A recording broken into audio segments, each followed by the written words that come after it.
The fight is brutal. Your abilities prove superior, but you're outnumbered. We only have 48 hours left at the time of this posting for the Ultimate Tanares Adventure campaign. Today, we're going to go through the Ultimate Tanares Adventure campaign again. However, what I'm going to do is I'm going to go through the stretch goals and the updates, because they had kind of explained all the stretch goals in the updates.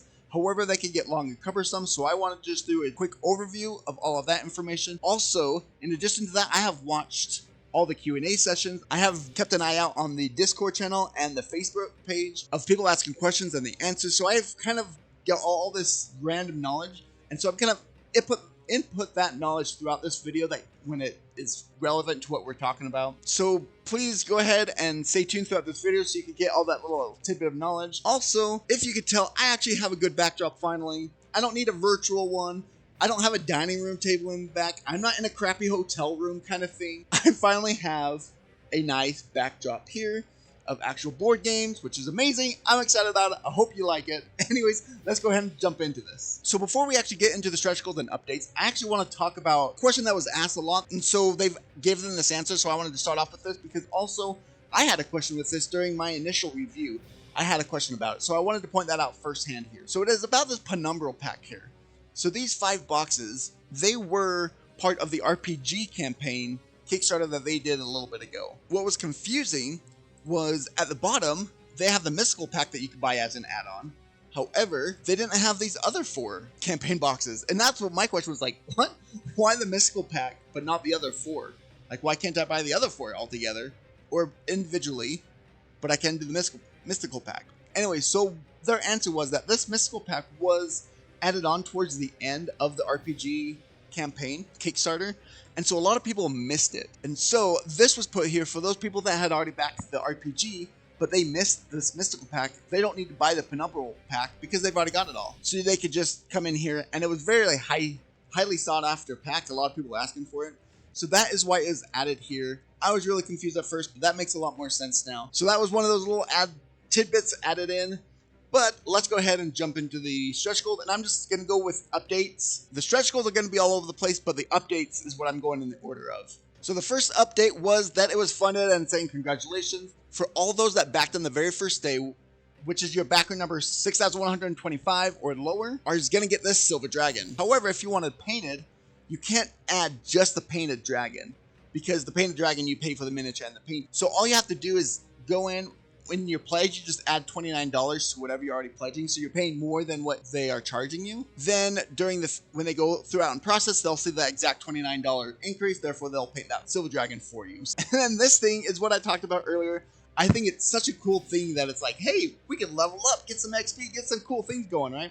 I think it's really cool. After the first day, we already got our first reward after 500 XP. So this reward was, we can actually choose our own hero that will become new during this. It's going to be a level 2 reward. We could get a farmer, lady, a mimic chest, Ebaton zombie, or a shield golem. That was our options. We'll kind of get into what one as the updates, but that was the first and simple update there. And then the second update we had, it was showing you how to include those add-ons into your pledge, which after you do your pledge, you have to go in and you have to manage your pledge, then change your pledge, and then this is the confusing part, is you will have to choose that same pledge again, and then it'll give you the options for the add-ons. So if you missed that, you could go back and do the add-on still. Then update 3 is already just the end of the first day, and they introduced the Kemet Lord miniatures and what this is all about. So we'll go through, you'll see the Kemet Lords get miniatures finally. Initially what was going on is they just had one miniature that represented all the Kemet Lords, where now each individual one is going to have their own mini, and the reason for that is they are actually going to be playable heroes after you fight them or defeat them or whatever.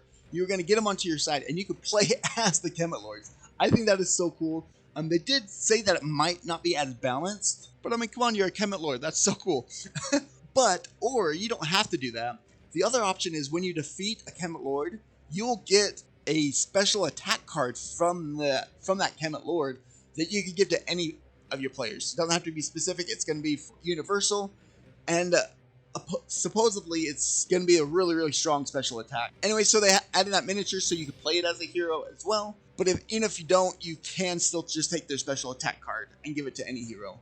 I think that addition is so cool. It really changes up the whole story of the game and what can happen and customization of it all, I think it's super awesome. So now update 4, they're adding a new mechanic to the NPCs here, or at least to a few of these NPCs. So what you got to vote on was which NPC you wanted added out of these, 8 of them there? But what was different with this NPC is you could actually take it during the quest and acting as like a companion. So usually your NPCs, they just give you an extra little ability or increase your stats that you could choose right before the mission or quest. However, this NPC is going to be able to take along with you within the quest. They're not going to have a special ability or increase your stats like the other NPCs, but they will be your companion, actually go in and fight with you. I think that's an awesome addition there. Now, this is a little additive. Who in the world is this Ananab? I don't know if you've been paying attention to the Facebook or the Discord. They've been talking about Ananab all over the place. And even me, I was like, what in the world? Who is this Ananab?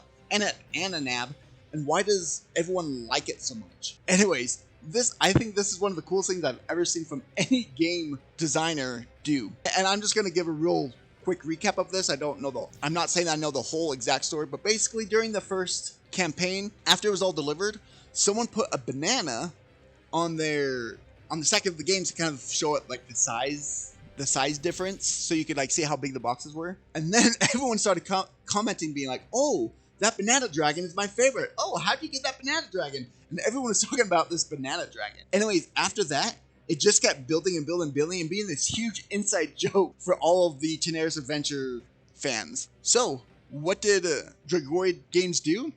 They made a stinking character out of him. So this character, picture and everything, was made for the RPG campaign. However, they are putting him into the new Tanares Adventures as well. And as you can see, like, he's got bananas there, he's got a banana there, he's got a banana there. They did call him a banana dragon, and this is obviously a person. However, he's got a dragon belt. He's got a lot of qualities of a dragon. So really, as you kind of dive deep into his story, he's actually a dragon or he's in an avatar, but he's how do they call it? Basically, he's a dragon, but this is his human avatar, basically. And so there's little tidbits showing that show his draconic side, I guess. Anyway, I think that's so cool that this inside joke becomes a real character. The sad thing is he does not win on this. I think just because not enough people actually knew who he was.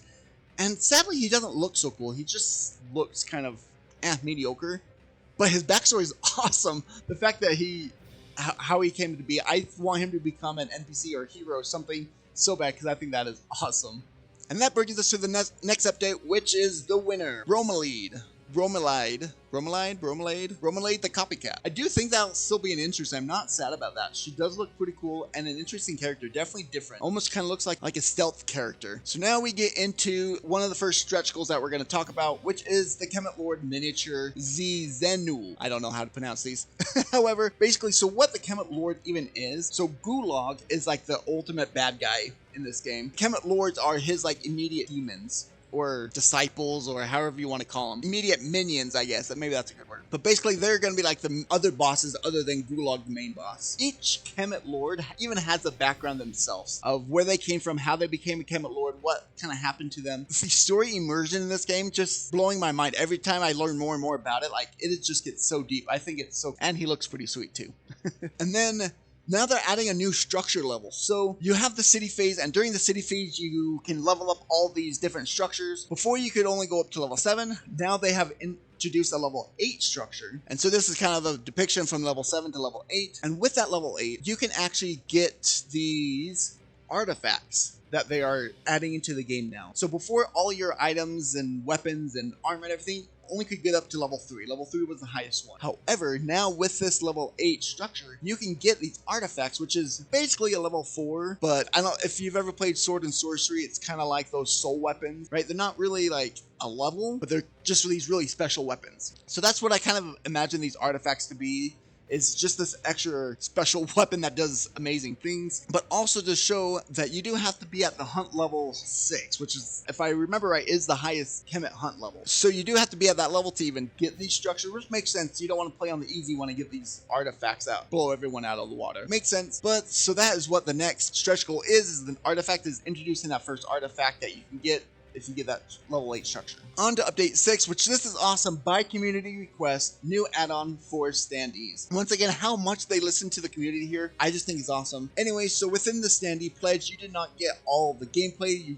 You're missing like a good chunk, not a good chunk, but a little chunk of the gameplay, which is fine if you're just trying to get introduced. But if you just want the minis, but you want everything still, people are saying, hey, I still want that little stuff. Like, can you give me an option to at least do it? So basically they said, sure, why not? Here's a little add-on that you can do that gives you all the extra stuff that you could add on to that pledge, right? I think that's awesome and really helps. Mainly what it adds in here is the Realm of Madness and the Wasteland exploration campaign, and then the standees and bosses that go along with that. So there's really not a whole lot, but it does add that good amount there that will give you basically the entire Tanares adventure experience, but within standee version. All right, now here is this Tengu. So in my last review, I was like, what in the world is going on with this guy? He looks like Pinocchio. I don't know what was going on. Anyway, so I had to look it up to see what was going on here. Tengu are actually these Japanese demons. They have a big old long backstory, but more or less they evolved into this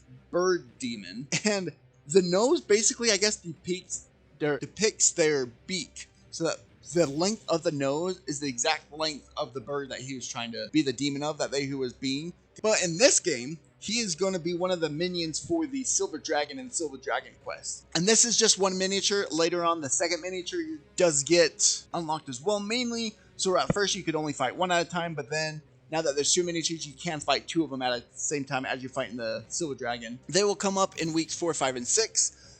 So they will become up. They are obviously one of the stronger demons here in this game. The next stretch goal is improved hero endings. This is legit, that there is actually different endings for the heroes depending on what you do and what you choose and which ones you win and which ones you don't win. Each hero is going to have different and more exciting. Basically, a lot of the complaint was that some of the heroes had really cool endings and some of them were just like, and he's gone. Right? There wasn't anything exciting. So that's why it's improved hero endings, and if you read there, it does say adding more. So it's not only just improving those ones that were just kind of dead end, but it's adding more branches of what could happen with those heroes. So awesome. I'm a big story guy. I think that's an awesome thing to put within games. So that's a big plus for me. Now these new secrets. Why are they adding in secrets into this game? There were no hidden secrets in the first campaign. So one of the big things that they're doing for this campaign, right, is instead of having a quest book, a city book, a campaign book, all these separated out, they are combining them all, and you have week 1 and 2, 3 and 4, 5 and 6. So everything you need within week 1 is going to be within that chunk of book there. Mainly the 4 main NPCs, which are your NPCs that run the town, those structures that you build up and get your weapons and upgrade your stuff. There's an NPC that controls each of those, and those are your main NPCs. I quote because that's just what they call them, is your main NPCs, and there's 4 of them. Basically, you can get their background information and learn more about them and do stuff for them. However, they're not technically within any week that you do that. You can do it anytime. And so it was like, well, where do we put these guys if we can't put them in a certain week to keep them together? Because before, they just had it in the city book, and so it was just there. And when the other book told you to go to that book, then you finally went to it. But they're trying to keep everything separated between each week. Anyways, so they came up with this secret idea. So there's going to be an envelope, and each envelope is going to have the main NPC's background story. But what they're also adding here is also adding cards and different equipment and items that if you go so far with that NPC that you can gain. So it is new secrets, but it does sound like it's adding a couple more new things as well as you learn about those main NPCs' backstory and life and stuff. And now update 7, the Foreteller sample. I mean, as you heard, I played this at the very beginning of it. So I think that's pretty darn cool. It's got a lot of that background stuff. I've done a lot of stuff with Foreteller now with Madara and Chronicles of Junagor. I really like that. Madara's pretty basic. However, Chronicles of Junagor has that same different voice actors and that background music and stuff going on. Super increases that. Really helps you delve into that story. Absolutely am thrilled that they're doing the Foreteller. It's got to be a huge hurdle with how big this game is. I'm super happy that they're doing it. Then just a couple new NPCs. Nothing special about them, just more NPCs to go into your NPC deck. Then you do get Sarah as a hero, which Sarah is one of the main NPCs that I was talking about before. Sarah, she is the Warfugi Tavern is what she controls. She is a seer as a playable hero, so she'll have a little bit more magic. My understanding, don't quote me on this, to get her, you kind of have to go into those secrets and do her backstory and really get to know her more as you do stuff for her, and that's how you get her. That's kind of my understanding from what I've read, but that's not a direct quote, so don't quote me on that.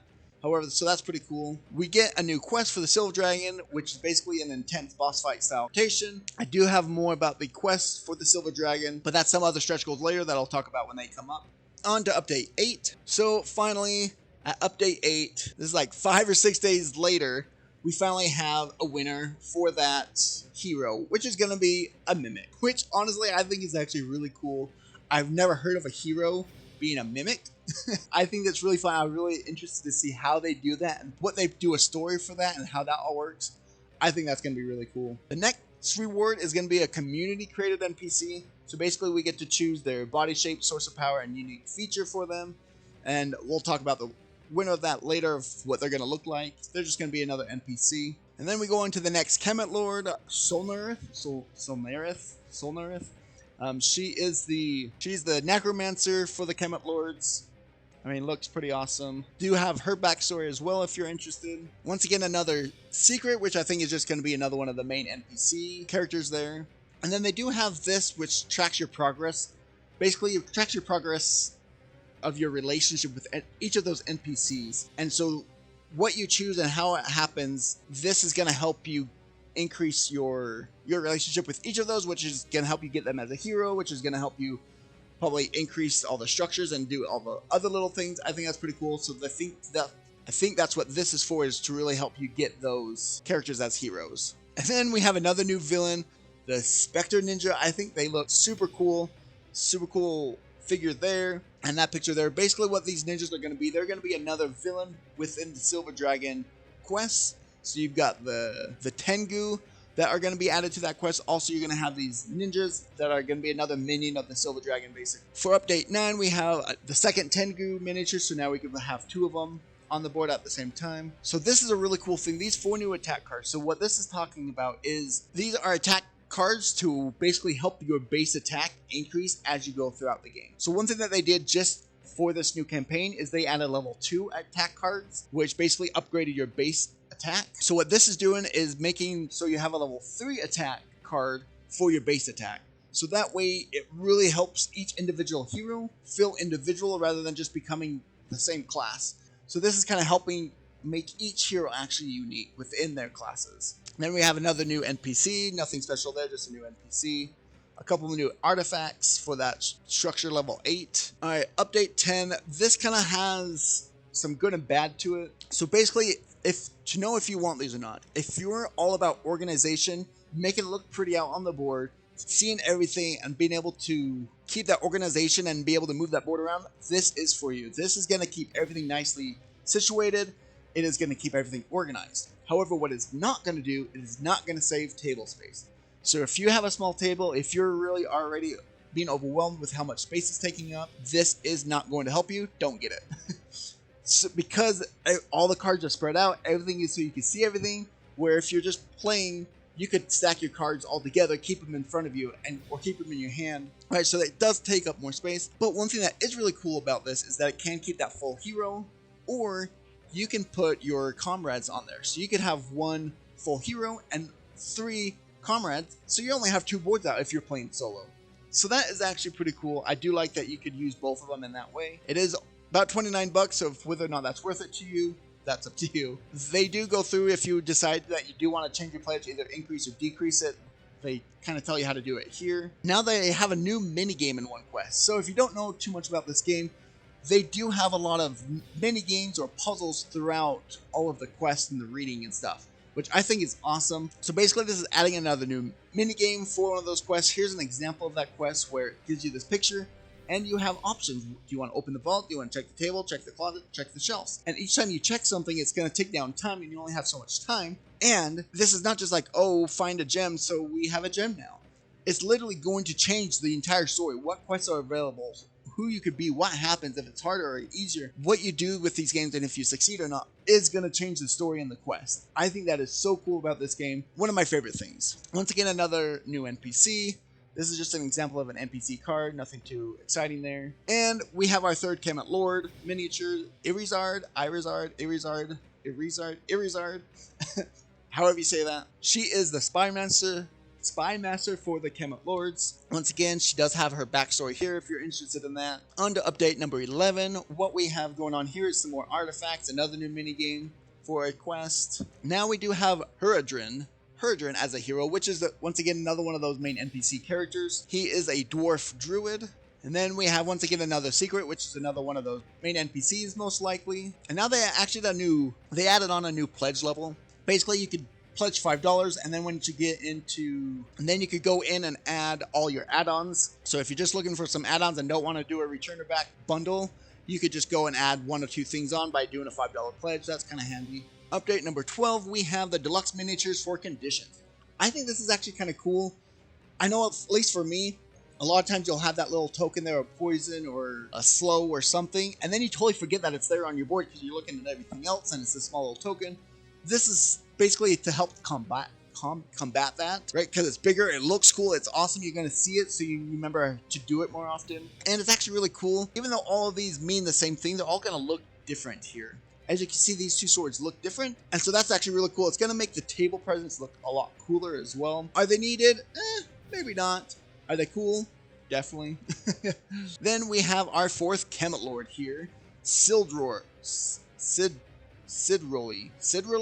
So he is actually the Kemet Lord that comes out very first in the tutorial. So you could get him quite early. However, just because he's in the tutorial does not mean that he is gone throughout the rest of the thing. He still kind of comes back throughout the whole quest, or throughout the whole campaign. But you do see him at the initial tutorial. Once again, it's got Sidroli's backstory there. Once again, another new NPC. Nothing exciting there. Now we have, in update 13, we have the winner of the community-made NPC. He is going to be a gnome, culinary, and have fancy cloth. So we have a gnome cuisine chef donned in fancy cloth. I think that's interesting. I don't know how the gnome actually reaches the countertop, or if his whole kitchen is really small. I don't know, but we'll see what they come up with him. I think that's kind of cool. It's fun doing community things like that during Kickstarters. Now we have one of the biggest controversies within this campaign here that's going on is the deluxe loot and resource token. So there was kind of a big battle going on within Discord because, so instead of drawing cards through a deck, what you do is basically you just have that bag and you pull something out. You either pull out gold, iron, a gem, or some wood. However, as you can tell, those do not feel nor look the same. So in the bag, you might be able to kind of know what you're getting. To combat that, you just, whichever one you touch first is the one you pick. So therefore you can't kind of cheat. But a lot of people are not a fan of that. They don't like that idea. Which I don't know why people care. It's like, okay, then just don't get it. Like, if you don't like it, just don't get it. Because it does definitely add to it. It makes it definitely more deluxe. But yeah, if you don't like that idea, then just don't get it. But, so that's the controversy there. If you just want the upgrades, but you don't really care. Because, I mean, it's a campaign, or it's cooperative, you could cheat anyways, pretty easily.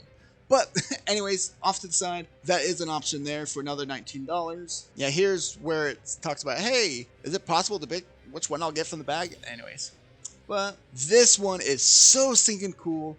I was not planning on getting the Dragon Collection. However, now that you can play the Dragon Queen as a hero, that is so stinking awesome. And as you can see, it does require the Dragon Collection to play him, obviously, because that's where the miniature is going to be. However, oh man, I don't know, she looks awesome. And the Dragon Queen, oh man, I'm so tempted to get the Dragon Collection now just because I want to play her as a hero. That's so awesome. And it does have a little bit more of a backstory of her, Talessa. Now this is really cool here. This is just a gift that they're adding to the community, is they're adding a new quest that it's an quest arc for the Kemet Lords. So not only can you read about their backstory, you can actually play some of their backstory. So basically this quest, your 4 heroes that you play as are going to be the Kemet Lords. So you play as all 4 of them, and you go throughout this quest, and it basically tells you the whole backstory of how they became the Kemet Lords and how the Gulag became the Gulag, and it kind of comes up through there. So I think that's really cool. It's a specific quest, so you can play all 4 of them. Makes it a little bit more balanced, probably. Now, this is also another thing. They're adding a new quest to the Dragon Collection box itself that actually makes you play as the dragons. Once again, so cool. I definitely want to play as one of the dragons. Once again, making me want that Dragon Collection box so bad. Adding to that, once again, you have to have the dragon collection. If you don't, then you're not going to get it. Makes sense. Now they are adding 2 more NPCs that are actually crossovers, coming from Dungeon Universalis and Harakiri. I know Dungeon Universalis, I've never heard of Harakiri, not sure, but here we have the Dungeon Universalis character, and here we have the Harakiri character there. Then this kind of tells you more about the Silver Dragon, what's kind of going on with the Silver Dragon himself. Basically, he shows up around week 4. It does talk about how, it does have that quest that we've been talking about. However, he is going to show up periodically throughout the campaign as well, so even if you don't play those quests, he still is going to become a figure within the campaign. Also, they talk about how the rendition does not look like the picture of the miniature, right? A lot less detail, which if you watch any of King of Average's videos, you know that it's really hard to have the actual picture turn out just like the miniature, or have the miniature turn out just like the picture, right? You're going to lose a lot of detail. You're going to lose a lot of that littleness that just can't happen with 3D printing. That's pretty much what happened here. Basically, a lot of that little stuff that was flaring off, coming off of him, it's just gone. So that's what that is. Nothing too bad there. And last up, we have update number 15 that just came out today. One of the coolest thing is this Phoenix add-on. This Phoenix looks incredible. I mean, look at those.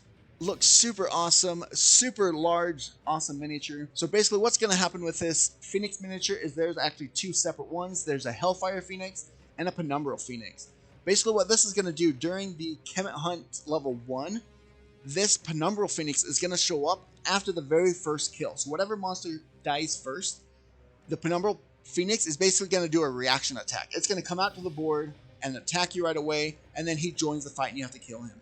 I think that is their way to come back from, because you know that people complained about how the first Kemet level you just got rid of a special attack card, now half the fun is gone. I think this is the way to replace that, is now, instead of replacing one of your special attack cards, now during that first level 1 hunt level, the Penumbral Phoenix is going to come and attack after the first one, so it increases the difficulty, but you still have all your special attack cards. And then the Hellfire Phoenix shows up during Kemet level 6, which once again is the highest Kemet level. So once you reach that Kemet level, then you'll have a Hellfire Phoenix come in, which is obviously going to be a little bit more devastating. And one thing, so if you are getting that standee extra add-on, this Hellfire Phoenix standee is going to be incorporated to that.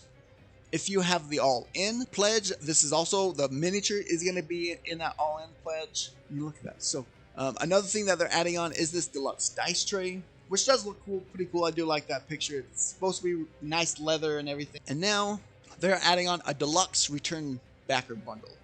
When I say that 10 times, deluxe return backer bundle, which basically is going to do everything else the other backer bundle did, the $89 one, but it's going to add the player boards, the Mythical Phoenix, and all those deluxe conditioned resources and dice tray. Still not too bad.